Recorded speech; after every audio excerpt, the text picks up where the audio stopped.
This is it. I can barely believe we finally made it. Panama. As we left Talamanca, we finished off the last couple of miles to the border, and prepared for the usual song and dance. Unlike the southern Costa Rica Panama border, Sixola had all of the customs, insurance, and immigration buildings closed together, so it wasn't the exhausting headache that I started expecting at each crossing. While it had been a pleasant enough country, I was looking forward to escaping the high prices of Costa Rica and getting back into something much more reasonably priced, though I already missed the free candy they hand out whenever you fill up at a gas station in Costa Rica. This time, we crossed through without any issues or complaints or mocking chuckles from the border guards, and finally we were set free into Panama.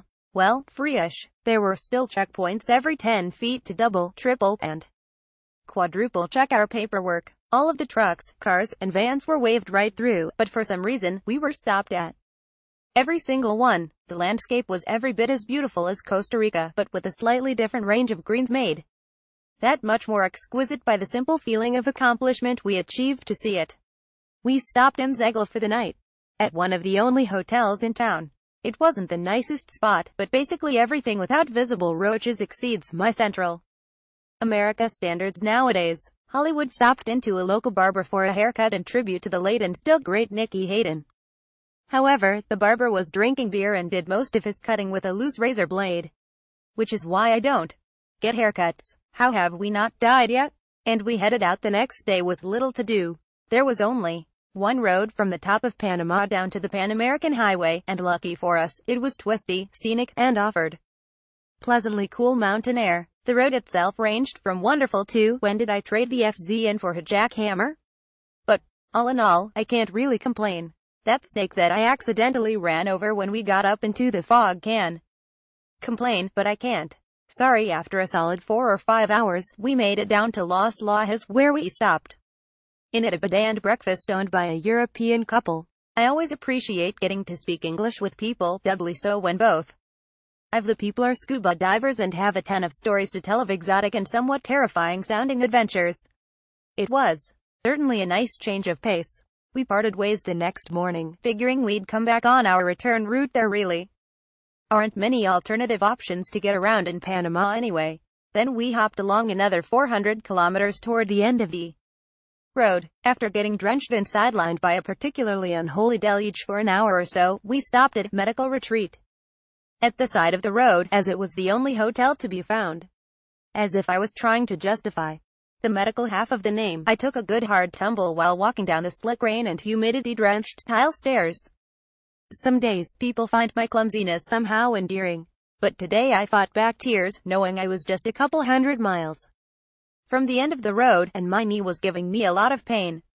I wasn't amused. One of the groundskeepers carried me princess-style to a chair, and one of the nurses gave me some anti-inflammatory painkillers and insisted on taking me to a doctor, but I left, figuring I had endured enough knee injuries to believe this one would recover all right on its own. After another hour of riding, we finally reached Panama City.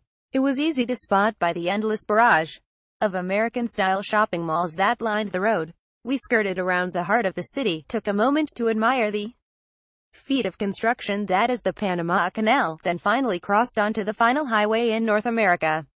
The road started out surprisingly smooth, and traffic was fairly minimal. I guess not a lot of people go this far south. It was kind of a strange feeling. Miles and miles and miles of nothing, and it had a strange air about it that felt both a little desolate and a little dangerous.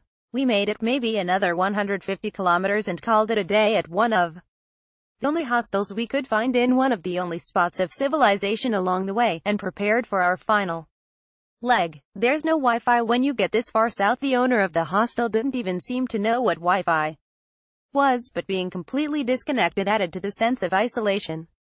We gassed up, just in case fuel was as sparse as the internet connections at the end of the road, then pressed on the next day. We crossed under a big sign welcoming us to Darién, the final province of Panama. We were immediately stopped at a large military blockade where they verified our passports and paperwork yet again. This time, they wrote the date in our passports, I guess to monitor how much time we spent there. Then we were back on our way. It was only maybe 100 kilometers to the end of the road at this checkpoint, but a large majority of this road was construction and dirt, so it was fairly slow going. We got stopped at 2 more military checkpoints on the way down, weaved our way through some muddy construction sites, and then we made it. Bienvenidos a Yavisa, Panama, a place I had never even heard of until I was looking at the map to the end of the road. Haha. A huge sign stating the distance from Alaska to this monumental but also completely undeveloped and inconsequential little town. And I was overwhelmed with a sense of accomplishment.